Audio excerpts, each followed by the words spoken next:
আপনারা অনেকেই হয়তো জানেন না, কিন্তু তৃতীয় বিশ্বযুদ্ধ অলরেডি শুরু হয়ে গিয়েছে। আমাদের না জানার কারণ হচ্ছে তৃতীয় বিশ্বযুদ্ধ কিন্তু গুলি অথবা যুদ্ধ বিমান দিয়ে হচ্ছে না। তৃতীয় বিশ্বযুদ্ধ হচ্ছে ট্রেড ওয়ার, যেখানে একটা দেশ আরেকটা দেশের উপরে ট্যারিফ, ট্যাক্স, রেগুলেশন ইম্পোজ করছে, যার কারণে এক দেশ আরেক দেশের সাথে প্রপারলি ব্যবসা করতে পারছে না। এই ট্রেড ওয়ারের মূল হোতা ডোনাল্ড ট্রাম্প 2 দিন আগে নতুন একটা ট্যাক্স পলিসি অ্যানাউন্স করেছে, যার নাম হচ্ছে রেসিপ্রোকাল ট্যারিফ। এই ট্যারিফের আন্ডারে বিশ্বের প্রত্যেকটা দেশের উপরে ন্যূনতম 10% থেকে শুরু করে সর্বোচ্চ 60-70% পর্যন্ত ট্যারিফ ইম্পোজ করা হয়েছে। আমরা আজকের এই ভিডিওতে বোঝার চেষ্টা করব ট্যারিফ কি, ডোনাল্ড ট্রাম্পের এই ট্যারিফের কারণে কোথায় কী ধরনের সমস্যা হচ্ছে, এটার ইম্প্যাক্ট বাংলাদেশের কোথায় কিভাবে কতটুকু পড়বে, এবং এই প্রবলেমের কারণে কি নতুন কোনো অপরচুনিটি ক্রিয়েট হবে কি না। প্রথম বোঝার চেষ্টা করি ট্যারিফ কি। ট্যারিফ হচ্ছে সরকার কর্তৃক প্রণোদিত ইম্পোর্ট অথবা এক্সপোর্টের উপরে ট্যাক্স। যেমন ধরি বাংলাদেশ এবং ইন্ডিয়া। বাংলাদেশ সরকার ইন্ডিয়ার উপরে 10% ইম্পোর্ট ট্যাক্স বসালো, ইম্পোর্ট ট্যারিফ বসালো। এর মানে কি, বাংলাদেশের একজন ব্যবসায়ী যদি ইন্ডিয়া থেকে 100 টাকার কোনো মাল কিনে আনে, 100 টাকার কোনো প্রোডাক্ট কিনে আনে, তাকে সরকারকে এক্সট্রা 20% টাকা দেওয়া লাগবে। 100 টাকার মাল কিনে আনলে 20 টাকা এক্সট্রা সরকারকে দেওয়া লাগবে। এটাই হচ্ছে ট্যারিফ, এটাই হচ্ছে ট্যারিফ। ইউনাইটেড স্টেট যেটা করেছে, চায়না, কানাডা, বড় বড় সবগুলো দেশের উপর অনেক বড় বড় পরিমাণ ট্যারিফ ইম্পোজ করেছে, এবং এটার ইম্প্যাক্ট অলরেডি আমরা স্টক মার্কেটে দেখতে পাচ্ছি। নিউ ইয়র্ক স্টক এক্সচেঞ্জ মাত্র একদিনে 10% ড্রপ করেছে, German stock exchange 3.1%, UK stock exchange 1.6% drop করেছে। বাংলাদেশ ঈদের পরে খোলার প্রথম 20 মিনিটের মধ্যে Dhaka stock exchange 43 point drop করেছে। ডোনাল্ড ট্রাম্পের এই নতুন ট্যাক্স পলিসি পুরো বিশ্বে অলরেডি এটার ইম্প্যাক্ট শুরু হয়ে গিয়েছে। অনেকগুলা দেশ যেমন চায়না অলরেডি 34% ট্যারিফ ইউনাইটেড স্টেটের উপরে ইম্পোজ করেছে, কানাডা অলরেডি হচ্ছে, লাস্ট টাইম করেছিল, এখনও করার জন্য কথা বলছে। বিভিন্ন দেশগুলো বিভিন্নভাবে এটার এগেনস্টে রিটেলিটারি ট্যারিফ দিচ্ছে। সো আমরা বুঝতে পেরেছি ট্যারিফ কী জিনিস, এটার ইম্প্যাক্ট বর্তমানে গ্লোবালি কী হচ্ছে। এখন চলুন বুঝি বাংলাদেশের উপরে এটার ইম্প্যাক্ট কী হচ্ছে। বাংলাদেশে গত বছর 2024 সালে অন অ্যাভারেজ ট্যারিফ ছিল হচ্ছে 15%, যেইটা বেড়ে বর্তমানে ডোনাল্ড ট্রাম্পের নতুন ট্যারিফ পলিসি অনুযায়ী এটা হচ্ছে 37%। 15% থেকে 37%, মানে দ্বিগুণেরও বেশি। মানে আমেরিকার একজন ব্যবসায়ী গত বছর যদি বাংলাদেশ থেকে কোনো প্রোডাক্ট নিত, তাকে সরকারকে এক্সট্রা 15 টাকা দেওয়া লাগতো। বর্তমানে যদি বাংলাদেশ থেকে কোনো প্রোডাক্ট কিনে, তাকে এক্সট্রা সরকারকে 37 টাকা দেওয়া লাগবে। এখন এখানে প্রশ্ন হচ্ছে যে ভাই, ট্যারিফ তো যে ইম্পোর্ট করছে সে দেয়, তার মানে আমেরিকার যে ব্যবসায়ী বাংলাদেশ থেকে মাল কিনবে, ওর পকেট থেকে ট্যারিফ দিচ্ছে, আমার সমস্যা কি? আমার তো কোনো অসুবিধা নেই, আমি তো আমার মাল বানায় পাঠিয়ে দিচ্ছি। সমস্যা আছে। সমস্যাটা বোঝার জন্য আগে আমরা বোঝার চেষ্টা করি যে ইউনাইটেড স্টেট আমেরিকার সাথে বাংলাদেশের সম্পর্কটা কেমন, তাহলে আমরা বুঝতে পারবো সমস্যাটা কি এবং কতটা গভীর। বাংলাদেশ প্রতি বছর যে পরিমাণ প্রোডাক্ট এক্সপোর্ট করে, তার 18%, তার অন অ্যাভারেজ 18 to 20% আমেরিকাতে পাঠানো হয়। মানে হচ্ছে বাংলাদেশ থেকে যদি 5টা প্রোডাক্ট বাংলাদেশ থেকে আমরা বাইরে রপ্তানি করি, তার একটা প্রোডাক্ট আমরা আমেরিকাতে পাঠাই। আমেরিকা হচ্ছে আমাদের নাম্বার 1 এক্সপোর্ট ডেস্টিনেশন। এত লেয়ারের প্রোডাক্ট, এত বেশি প্রোডাক্ট আমরা আর কোনো দেশে পাঠাই না। আমেরিকাতে গত বছর টোটাল আমরা $8.4 বিলিয়ন সমমূল্যের প্রোডাক্ট পাঠিয়েছি। এর মধ্যে 87%, $8.4 বিলিয়ন যে প্রোডাক্ট পাঠিয়েছে, তার মধ্যে 87% ছিল হচ্ছে garments product, RMG, readymade garments, জামা কাপড়, জুতা, মোজা, এই জিনিসগুলো। তার মানে বাংলাদেশ থেকে প্রতি বছর হিউজ বিলিয়ন ডলারের গার্মেন্টস প্রোডাক্ট আমরা আমেরিকাতে পাঠিয়ে থাকি। এখন চিন্তা করুন, আমেরিকার দিক থেকে চিন্তা করি। আমেরিকা প্রতি বছর এই রেডিমেড গার্মেন্টস যে সমস্ত দেশ থেকে কিনে থাকে, তার মধ্যে টপ 5টা দেশ হচ্ছে China, Vietnam, Bangladesh, Indonesia, India. Donald ট্রাম্পের এই নতুন ট্যাক্স পলিসি অনুযায়ী, ডোনাল্ড ট্রাম্পের এই নতুন ট্যারিফ পলিসি অনুযায়ী এই 5টা দেশের ট্যারিফ নাম্বারটা আমি আপনাকে বলি। China 34%, Vietnam 46%, Bangladesh 37%, India 26%, Indonesia 32%। মানে যদি একজন আমেরিকার ব্যবসায়ী 100 টাকার টি শার্ট কিনে থাকে, সে যদি এটা চায়না থেকে কিনে তার এক্সট্রা 34 টাকা আরও খরচ হয়, ভিয়েতনাম থেকে 46 টাকা এক্সট্রা খরচ হয়, বাংলাদেশ থেকে 37 টাকা, ইন্ডিয়া থেকে 26 টাকা এবং ইন্দোনেশিয়া থেকে 32 টাকা খরচ হয়। এখন আপনি চিন্তা করে দেখেন, আপনি যদি একজন ব্যবসায়ী হতেন, সেম প্রোডাক্ট যদি সবাই দিচ্ছে, আপনি কি সেকেন্ড হাইয়েস্ট যার কাছে খরচ হবে তার কাছ থেকে নেবেন, নাকি হচ্ছে ইন্ডিয়া থেকে নেবেন যেটা 26 টাকা খরচ হয়, অথবা আপনি হচ্ছে ইন্দোনেশিয়া থেকে যেখানে 32 টাকা খরচ হয়, যেখানে সবচেয়ে কম খরচ হয় সেখান থেকেই নেবেন? এখন তার মানে কি হবে, বাংলাদেশ থেকে কিছু ব্যবসায়ী সমস্ত দেশে চলে যাবে। এখন এখানে আরেকটা প্রশ্ন আসতে পারে যে ভাই, ভিয়েতনামে তো 46%, ওর চাইতে তো আমার কম আছে, তো ভিয়েতনামের কিছু ব্যবসা আমার কাছে চলে আসবে? Answer is no. কেন না? কেন না?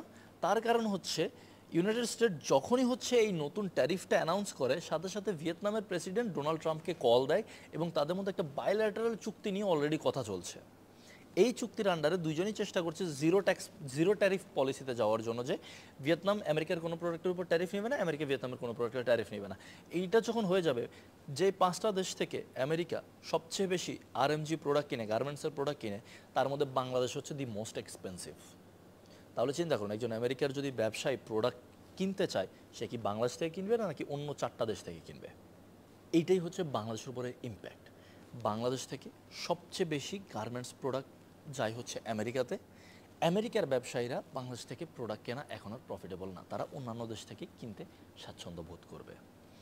এই ইম্প্যাক্ট কিন্তু শুধুমাত্র এমন না যে গার্মেন্টস সেক্টরে পরিলক্ষিত হবে, তা নয়, এটা পুরো বাংলাদেশে আমরা ফিল করব। কেন ফিল করব এবার সেটা বুঝি আমরা। কারণ হচ্ছে বাংলাদেশ থেকে প্রতি বছর যে পরিমাণ এক্সপোর্ট যায়, বাইরে রপ্তানি করি প্রোডাক্ট, তার মধ্যে প্রায় 80% হচ্ছে RMG product, readymade garments product. বাংলাদেশের টোটাল জিডিপির প্রায় 10% হচ্ছে গার্মেন্টস। বাংলাদেশে 4 মিলিয়ন 40 লক্ষ মানুষ ডিরেক্ট ইনডিরেক্টভাবে গার্মেন্টস সেক্টরে কাজ করে। তার মানে যখন এই বাইরে থেকে আমেরিকা থেকে বাংলাদেশ থেকে গার্মেন্টস প্রোডাক্ট কেনা কমে যাবে, এটা আমরা পুরো দেশে ফিল করতে পারবো। সো আমরা বুঝতে পেরেছি ট্যারিফ কী জিনিস, ট্যারিফের জন্য পুরো বিশ্বে কী হচ্ছে, ট্যারিফটা বাংলাদেশে কীভাবে দেওয়া হয়েছে, বাংলাদেশে এটার ইম্প্যাক্টটা কেমন হবে, আমরা ভালোভাবে বুঝতে পেরেছি। এবার আসুন আমরা বোঝার চেষ্টা করি যে এই যে ট্যারিফের প্রবলেমটা, এটা কি আমাকে নতুন কোনো অপরচুনিটির এভিনিউ ক্রিয়েট করে দেয়? হ্যাঁ, এখানে 2টা নতুন অপরচুনিটি ক্রিয়েট হবে। সেটা হচ্ছে, আমেরিকা হচ্ছে বাংলাদেশের 18% এক্সপোর্ট, ডান। সেকেন্ডকে জার্মানি, 11% অফ বাংলাদেশের এক্সপোর্ট যায় জার্মানিতে। তারপরে রয়েছে ইউকে, তারপরে রয়েছে স্পেন যেখানে 7.8% যায়। এই 3টা দেশ কম্বাইন করলেও আমার 27% এক্সপোর্ট। এর মানে এমন অনেকগুলো দেশ রয়েছে যাদের সাথে বাংলাদেশের অনেক ভালো ইম্পোর্ট এক্সপোর্টের সম্পর্ক রয়েছে। এবং বাংলাদেশ সরকার যখন দেখবে যে আমাদের গার্মেন্টস খাত ধসে পড়ছে আমেরিকার কারণে, বাংলাদেশ সরকার যখন আমেরিকার সাথে ওই সম্পর্কটা ঠিক করার চেষ্টা করবে, ঠিক তেমনি বাংলাদেশ সরকার তখন যেটা চেষ্টা করবে ডাইভার্সিফাই করার জন্য, যে আমেরিকার যে অর্ডারগুলো কমে যাচ্ছে এগুলো যাতে আমার অ্যাটলিস্ট অন্যান্য দেশ থেকে আসে। তার মানে হচ্ছে আপনি যদি এই মুহূর্তে কোনো গার্মেন্টস সেক্টরে কাজ করে থাকেন, আপনার ফার্স্ট যেটা করা উচিত, ডাইভার্সিফাইড কান্ট্রিগুলোতে নজর রাখা উচিত। 1 2 নম্বর জিনিস, আপনার এখন ধরে নেই আপনি অত বড় লোক না, আপনার কোনো ফ্যাক্টরি নেই, আপনার কোনো গার্মেন্টস নাই, আপনি একটা স্টুডেন্ট, আপনি জার্মানে থাকেন, আপনার কি করা উচিত? সিম্পল।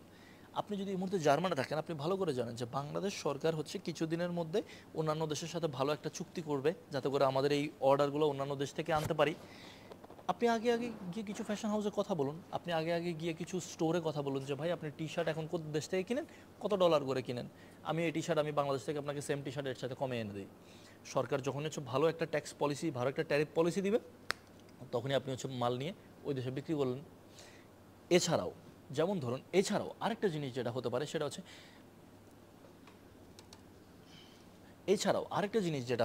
সেটা হচ্ছে, ধরুন আমি হচ্ছে বাংলাদেশের একজন গার্মেন্টস মালিক, আমেরিকা থেকে আমার প্রতি বছর 100টা টি শার্ট আমি আমেরিকাতে বিক্রি করতাম, প্রত্যেকটা হচ্ছে আমার $1 করে বিক্রি করতাম, ওইভাবে আমার পুরো ফ্যাক্টরি এভরিথিং সেট আপ আছে। আমেরিকা থেকে যখন আমার অর্ডারটা কমে যাবে, আমার তো ফ্যাক্টরিতে মেশিন অলরেডি রয়ে গিয়েছে, এমপ্লয়ি অলরেডি রয়ে গিয়েছে, আমার তো বানাতে হবে, কোথাও বিক্রি করতে হবে। আমেরিকাতে হয়তো আমি $1 করে প্রোডাক্ট বিক্রি করতাম, এখন কেউ যদি আমার 90 সেন্ট করে অফার করে, তারপর আমি বানায় বিক্রি করবো, বিকজ আমার এই মুহূর্তে সব আমার ইনভেস্টমেন্ট তো হয়ে গিয়েছে, আমার তো এটাকে ইউটিলাইজ করতে হবে, কিছুটা কমে হলে আমি সেল করবো। সো তার মানে হচ্ছে ইভেন যদি সরকার কিছু নাও করে, তারপরেও আপনি যদি জার্মানে থাকেন, আপনি জার্মানের একটা ফ্যাশন হাউসকে বলেন যে ভাই আমি 90 সেন্ট আপনার জন্য মাল এনে দিতে পারবো, আপনি সেটাও এখন করতে পারছেন। সো এই উইদিন ইন্ডাস্ট্রি একটা ভালো অপরচুনিটি ওপেন হবে, ডাইভার্সিফিকেশন এবং আন্ডার কাটিং প্রাইস।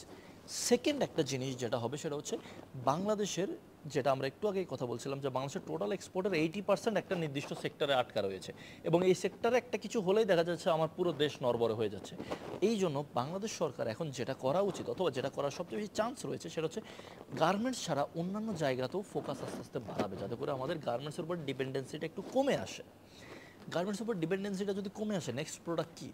আমরা যদি গত বছরের ট্রেন্ড দেখি, তাহলে আমরা যেটা দেখতে পারবো সেটা হচ্ছে প্লাস্টিক প্রোডাক্ট। প্লাস্টিক প্রোডাক্ট গত এক বছরে 37% প্লাস গ্রো করেছে, রাবার প্রোডাক্ট 22% প্লাস গ্রো করেছে, লেদার প্রোডাক্ট 7% প্লাস গ্রো করেছে, IT product, software product, tech products, এগুলো হচ্ছে বেশ ভালো পরিমাণ বর্তমানে গ্রোয়িং প্রোডাক্ট, যেগুলো আমরা এক্সপোর্ট করে থাকি। তার মানে হচ্ছে বাংলাদেশ সরকার যখন হচ্ছে অন্যান্য সেক্টরের মধ্যে ফোকাস করতে চাইবে, এই সেক্টরগুলোতে হয়তো একটা আপনি ট্যাক্স কাট, আপনি ভ্যাট মওকুফ, অথবা আপনি বিভিন্ন ধরনের সুযোগ সুবিধা পেতে পারেন। তার মানে এই মুহূর্তে যদি আপনি কোনো ব্যবসা শুরু করতে চান, আপনার জন্য বেস্ট বেট গার্মেন্টসে যাওয়া না, আপনার জন্য বেস্ট বেট হচ্ছে এই ধরনের ব্যবসাগুলো, যেগুলো হচ্ছে নেক্সট বিগ থিং হওয়ার চান্স রাখে, সেগুলোতে শুরু করা। এই ভিডিওতে আমরা বুঝতে পেরেছি ট্যারিফ হচ্ছে ইম্পোর্ট এক্সপোর্টের উপরে যে ট্যাক্স বসানো হয়। ইউনাইটেড স্টেট অলরেডি হচ্ছে বিভিন্ন দেশের উপর বিভিন্ন ধরনের ট্যারিফ বসিয়ে দিয়েছে, বিভিন্ন দেশের উপর অনেক হাই ট্যারিফ বসিয়ে দিয়েছে, যে জন্য পুরো বিশ্বে এটা নিয়ে অনেক তোড়জোড় চলছে। বাংলাদেশের ট্যারিফ 15% থেকে 37%-এ চলে গিয়েছে। এর জন্য সবচেয়ে বেশি সাফার করছে হচ্ছে গার্মেন্টস সেক্টর, কারণ আমরা সবচেয়ে বেশি করি হচ্ছে গার্মেন্টস, এবং আমাদের সবচেয়ে বেশি গার্মেন্টস যাই হচ্ছে আমেরিকাতে। গার্মেন্টস সেক্টরের এই সাফারিংয়ের কারণে আমাদের পুরো দেশেই একটা বেশ ভালো পরিমাণে ইম্প্যাক্ট আসতে যাচ্ছে। আর সর্বশেষ হচ্ছে এই প্রবলেমের কারণে আমাদের দুটো অপরচুনিটি ক্রিয়েট হচ্ছে। এক হচ্ছে ডাইভার্সিফিকেশন, অন্যান্য দেশে প্রোডাক্ট পাঠানো, এবং অন্যান্য দেশে আপনি থাকলে বাংলাদেশ থেকে প্রোডাক্ট নিয়ে ওই দেশে বিক্রি করার একটা খুব ভালো অপরচুনিটি আপনার জন্য খুব রিসেন্টলি ক্রিয়েট হয়ে যাবে। আর নাম্বার টু হচ্ছে গার্মেন্টসের বাইরে অন্যান্য সেক্টরগুলোতে এক্সপ্লোর করার জন্য সরকারের পক্ষ থেকে বেশ কিছু আপনার জন্য ইনসেন্টিভ আসতে পারে। আশা করি পুরো সিচুয়েশনটা বুঝতে পেরেছি আমরা। তারপরে যদি কোথাও কোনো কমপ্লিকেশন থাকে, কোথাও বুঝতে কোনো অসুবিধা হয়, লিভ মি আ কমেন্ট, আমি আমার সর্বোচ্চ চেষ্টা করব জিনিসটা অ্যাড্রেস করার। ধন্যবাদ।